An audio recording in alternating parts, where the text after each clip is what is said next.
Hey everyone, and welcome to Already Cancelled. I'm Peter, that is Connor, and we are going to talk about Star Trek The Next Generation Season 1, Episode 12. It's called Datalore. So, full spoilers for the episode. As always, Data's past. We delve into Data's backstory with this episode. What I thought was surprising, actually, just in terms of the setup of this one, is that I knew this next one was going to be about Data, because I saw the title. We read the description last time on IMDb.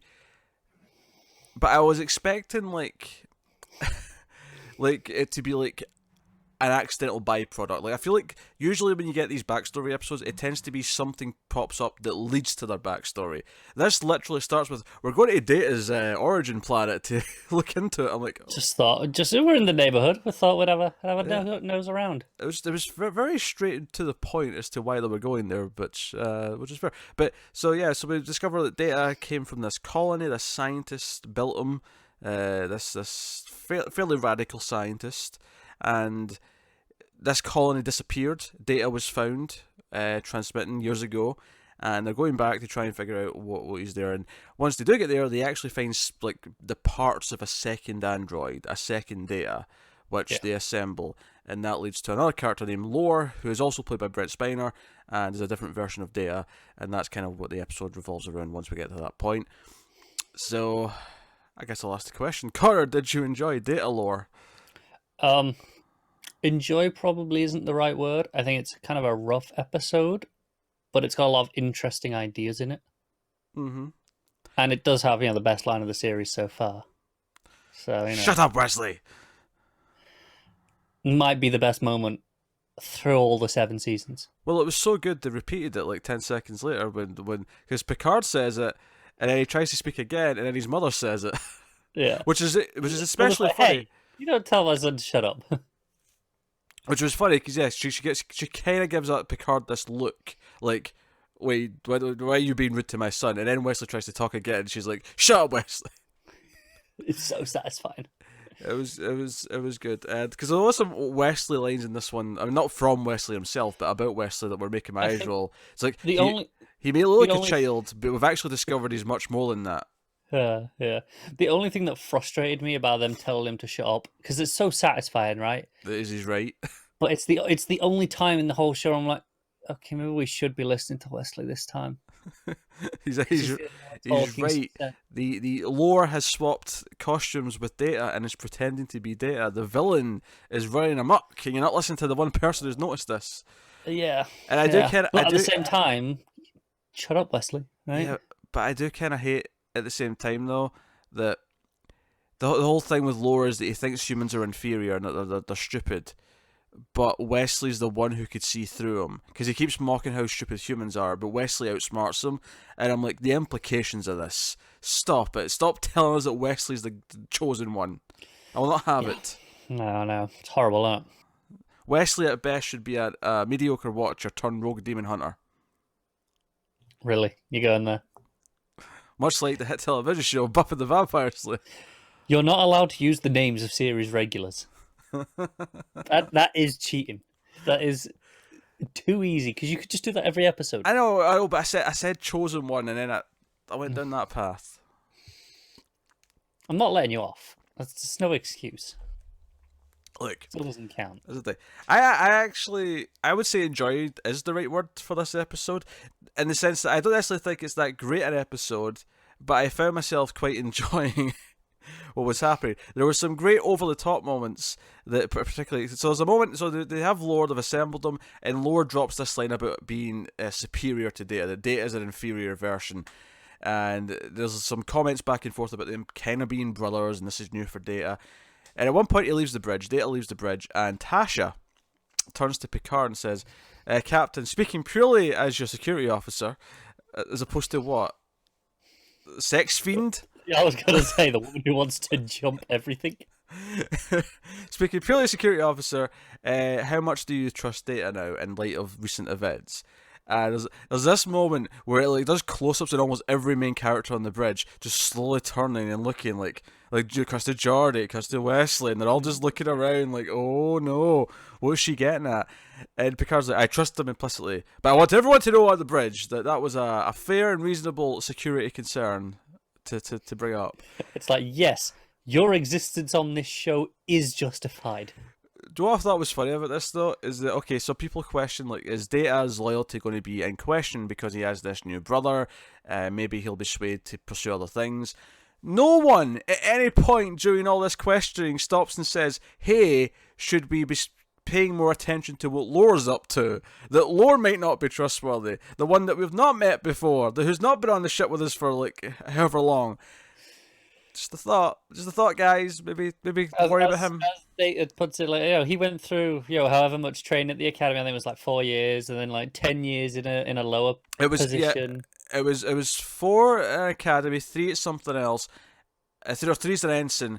But there was also 10 years of like just straight up experience somewhere. There was 10 years before he was whatever an ensign rank he is now. Yes, or whatever. But yeah. The point is, it added up to something like 17, 18 years total of like. Yeah, so relatively trustworthy, right? I mean, yeah, that's like, yeah. I mean, that's actually quite. I mean, when you think about it, I mean, if you go straight into the academy where he's found, that's like the start of college / university, right? Like he's went through like the length of like a medical doctorate. Then 10 years of experience to get to where he is, right? That's essentially the length of what he's done. And I assume they're telling us that, okay, most, anyone of that rank goes through a similar length. Oh, yeah, sure, yeah. That's how long it takes to get to this rank. Yeah. Which is perfectly reasonable. Unless you're Wesley and you get ensign at 12. That was such a bad move for his ego. He did not need that. Which was funny, after the shut up moment, at one point he touches like, look, if this is the end of my Starfleet career, then I'm just going to say what I have to say, damn it. You don't pay attention. Lore's taking over there. If this had come from an adult officer, you'd be taking this seriously. I'm like, yeah, they would. Because you're a child. But the problem is, though, the show has been written to make him completely 100% right in this situation and everyone else wrong. I hate it. I want to strangle the writer of this one. I'm like, damn you. What have you done? Who was it? I know. I want to hate Wesley, but he's not supposed to be right. You can't be both. No, he should be right. You trying to get the name? I was going to get the name. Robert Lewin. You're the worst. Head on a pike. Yes. So Lore's up and about, and it turns out that all the people in the colony died. The lives were kind of like absorbed or taken or whatever by this crystal entity thing, which it turns out Lore was communicating with and actually offered up the people of. And it turns out he was actually for reasons. He was before Data, and the Data was built because let's face it, he's kind of crazy. he's egotistical and crazy. He basically was creeping them all out. So he was replaced. The way he put it originally, he didn't put it as egotistical. He was like, I was too close to just being a person, and they were like, and people were creeped out that robots shouldn't be this realistic. Yeah. So they made it okay. I mean, give it a tell. It wasn't just that though. He also mentioned they were jealous. Yeah. Of how good he was. Hence the ego part. He knocks out Data. Data's got an off switch in the back, which Crusher finds out about, and he's going to offer up everyone in the Enterprise to this crystal entity as well. But of course, because reasons. But this is where Wesley butting in and forcing his mother to come and check on the unconscious body being presented to us as Data or as Lore, but it's actually Data. And apparently can cause like a facial twitch just with this doohickey. He's got like a because Lore has can't this. Stop his own facial twitch though, can he? Yeah, Lore's got this facial twitch, and he makes Data have a facial twitch. Now, here's my thing, right? Earlier on in the episode, there was a difference pointed out between Lore and Data, where Data points out, or Lore points out to Data rather, that Data doesn't never contractions. Never contracts words. He always says they are, you are, we are, the kind of thing, right? It is, yeah. Which is fine. That's a fine thing to point out. It's a nice little difference in the speech pattern. That's fine. It bugged me later on though. Wesley comes by to see Data, right? And this is after they've switched places, right? And Lore's pretended to be Data. And he comes in, and I don't know what the sentence was, but he said something like, you are, right? In the sentence. And Wes is like, You know, Data, if you'd said you are not you are, I might have considered that you were lore, but you didn't, so you're Data. And then he walked out, I'm like, no. That was, no. It would be fine. It would be fine if Wesley was in that scene previously and he was like cracking a joke or referencing it in some way, but he wasn't. This was Wesley legitimately bringing this up as a way. No, I know you're definitely Data because you said this. Yeah. Yeah, I've got nothing to defend. That was awful. There's a lot of just That was a bad scene. stupid characters in this episode. You know that there, when we're up on the bridge and Wesley tells his mother, it's like, oh yeah, he mentioned just the off switch. She just switched him off, and then Law comes up as disguised as Data, and she goes, I thought you didn't want to tell anyone about that off switch. It's a bit suspicious that you've gone all these years and never told anyone, and then all of a sudden. Mm-hmm. And he's just like, yeah, I'll change my mind. Can't trust the bridge crew. Who can I trust? And she's like, well, fair enough. Yeah, there's a lot of that. She's like, yeah, I'll go then. I'll tell you what I liked in this episode, though. I liked the music quite a bit. There was a lot of like all the synth stuff. Yeah, there was a lot of creepy. I would describe it as 80s and 90s sci-fi TV music, but it's not something that's really popped up much in this show yet. And No, it hasn't. It was good. I liked it. When they were in the colony creeping about before they found the lore parts, it was actually making me think of like Alien. Like, okay, yeah, I can see it. Going around the ship. Specifically, it sounded like Aliens. It's when they're like creeping around when they first land on the planet in Aliens. Yeah, okay. Kind of thing. I can see it. Oh, it was giving me the strokes of that. I was enjoying that. I definitely wasn't enjoying the music. And it was peeking back in here or there when lore was up to no good later. That was typically when it played. Yeah. But it was creepier. Oh, it was nice. Give it a horror vibe. I don't think, even though technically there's the stories in the original series that could be technically classed as horror because of what they are, they never really played it as horror. And they don't. Yeah. Whereas this almost felt when they were going about the colony at the start, it was empty. Yeah. It was almost eerie. And I was like, oh, okay, they're doing a bit of eeriness. I can get into that. Yeah. That stuff is alright. But, that's what it is. So yeah, it was a bit of a standoff when Wesley and his mother confront and Data confront Lore when he's trying to set this trap for this crystal being, and they basically just kind of, Data jumps at him at one point. Dr. Crusher does get shot in the arm at one point though, and her arm's literally on fire as she's running out the hallway. And then when she comes back later with the captain and Riker, like as backup, she's just fine. There's like not even like a hole in her uniform. Because reasons. Like, usually we don't talk about continuity errors. That one felt glaring, though. Her arm was on fire. Yeah, that was my point. That felt, rough. Yeah. Now, don't get me wrong, she did have, like, her overall on top of her uniform, and that's technically what was on fire. But I refuse to believe that never in any way marked the outfit underneath. Yeah, no, I'm with you.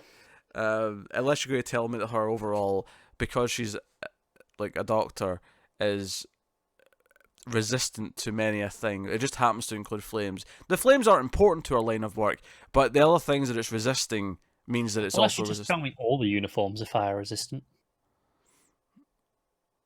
I mean, that wouldn't be a bad thing to do, I suppose. I suppose in that sense you would just argue that she just took her thing off because it was on fire and put it out, but that's why she's not wearing it when she comes back. She's just in a regular, onesie. All right, you could do that. I mean, maybe that's all it is. I'm just saying, it was pretty extreme. It was a lot of quick glimpse, but her arm is clearly on fire when she's running away. And then it's like, well, Data's back, lol. And I love how Picard never apologizes or tells Wesley that he was right all along. He just kind of like, are you ready to go back to the bridge and get back to work? It's like, yes, sir. Good. Off you go. He's like, I will acknowledge that you were right by reinstating your rank, but I will not apologize for calling you out on shit. Or will I ever acknowledge in any way, shape, or form exactly what you were right about, or that I was in the wrong in anything I said. Classic Picard. Yes. So, shut up, Wesley. He even played it as a comedy moment. The way it just like cut to him as he said it, it felt like a comedy beat. Yeah, it was great. It worked for me though. I'm not gonna lie. It did too. It worked for me. Well, but there's interesting things here. I mean, I like the idea because Picard says to Riker afterwards, he's like, "Hey, do you ever wonder if like Data is more or less human than we would like him to be?" kind of thing, right?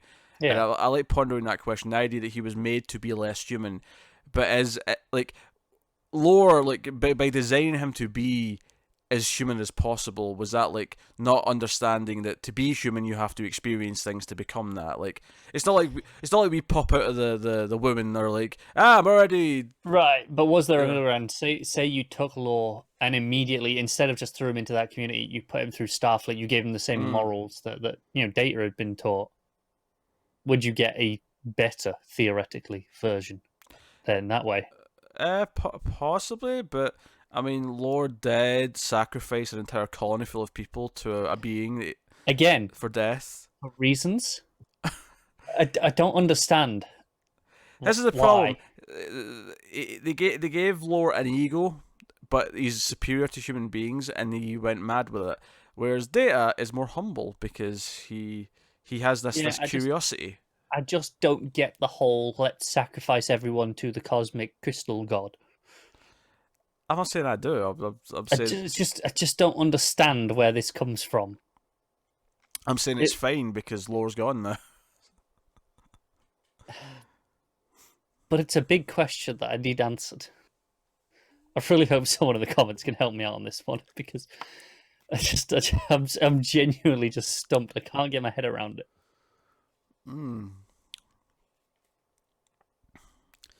I sense a lot of puns in the future about the fact that there was a character called Lore. We'll be talking about Star Trek Lore. And I'll be like, why are you bringing him up? What are you bringing him up for? If you ever say that, I will throw something. just throw something. Oh dear. I mean, I must have had fun. I think it's notable that Deanna Troi was not around this episode. She's just missing. There's no explanation. In fact, someone commented the last episode she was missing. Apparently, the actress Marina Sirtis thought she was going to be canned from the show because she was missing for not back to back, but 3 episodes this season. She was missing, and she thought she was going to get a lot of them though. Sorry, like Worf's been missing for a couple. Yeah, that's true. But the Crushers have both been missing here or there. Yeah, I mean, I get it. I mean, she was worried her job was in jeopardy because they weren't using her as much. But having seen the Next Generation movies, she's still around for them, so she definitely sticks around. I think from opposite now, it feels weird. I'm missing 2 or 3 episodes these days. Doesn't seem like a big deal. Characters do that all the time, even not regulars, right? Yeah, it happens. But yeah, Tasha, on the other hand, though, is long gone. Oh yeah. By the movies. I'm fairly sure she doesn't make it out of this season. Just don't know when. No, she goes riding off into the sunset. I thought you were going somewhere else with that. What did you think she was going to be riding? Hey, it's Tasha. Can you blame me? She's probably pissed that they beamed Lore out into space to die. What a waste! What a waste of a good vibrator. Especially if you tell her about the off switch. She's actually that really made me laugh. You at need one a point. mute switch too. There was one line that really laughed actually. It's when they're coming in, like they're trying to wake up Data, right? And he's lying there, and Wesley's next to his mum. He goes, "Mum, you said you knew how to turn them on," and that really made me laugh. I think it was doubly funny because it was her son asking this question. Yeah. Okay. You said you knew how to turn them on because it wasn't turn like. It on or turn Data on. It was turn them on. It was, I don't know. Yeah. Or turn him on. Either way, it was funny. Yeah. Oh, yeah. Well, no. If you want answers to that, Wesley, go see Tasha. She's got some tips. She's got I some bet tips, she has. tips and tricks. Oh, poor Tash. Tasha's getting so much flack this season. Yeah. She's shafted a bit, isn't she? She's not terrible as a character. She's just they gave her that one stupid scene in episode 2, and I'm never letting it go. No, the problem is it's been a thing past that as well. there's been one or two little moments where she has like a comment about being naked or the sex planet or whatever. Yeah, just every so often there's something that reminds you, like the writers are like, no, that's a thing. It wasn't just a one-time joke. Yes. Oh well. Datalore was not bad. I was having fun with it, even if it wasn't necessarily the best written episode. There's a lot worse episodes that we've seen already. So, Yeah.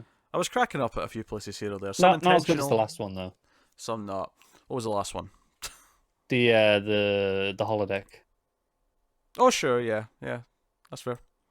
That was better. Well, okay, one of the things we've been doing is looking ahead at the next one and seeing how it is. The next episode is called Angel 1. Here's the description on IMDb. Riker, Troy, Data, and Yar beam down to a planet ruled by a matriarchal government in the hopes of locating a missing freighter crew. Well, Yar's going to be disappointed. I wanted you to shut up for like 2 seconds so I could crack that exact line. Yeah, Yar's going to beam down and be like, "Oh, it's all women." Oh. Or it's just, hey, use the men however you want, and she'll be really thrilled. Oh, the men will still be there, but yeah, they'll basically be sex slaves. Yeah, I mean, she'll be thrilled at that news. That's why she's gone down there. She's like, I volunteer. There's definitely some 80s looking haircuts in this image though that I'm seeing. Oh boy. But hey, so interesting indeed. I'm expecting some cringy stuff here. Also, the rating in IMDb is a 5.7, which is for low. Context. What was this one? 7.7. Okay. So, okay. Brace yourselves. Angel 1 next time. But that has been Datalore, episode 12, season 1 on Next Gen. Let us know what you thought of the episode in the comments below. Like, subscribe, all that stuff. Get us on the Twitters at mail_fuzz for channel updates. If you want to support the show and the channel, head over to patreon.com/mailfuzztv. You can do that over there, and you can get some bonuses. At $1 a month, you get some stuff early, including these Star Trek reviews. So go and have a look-see.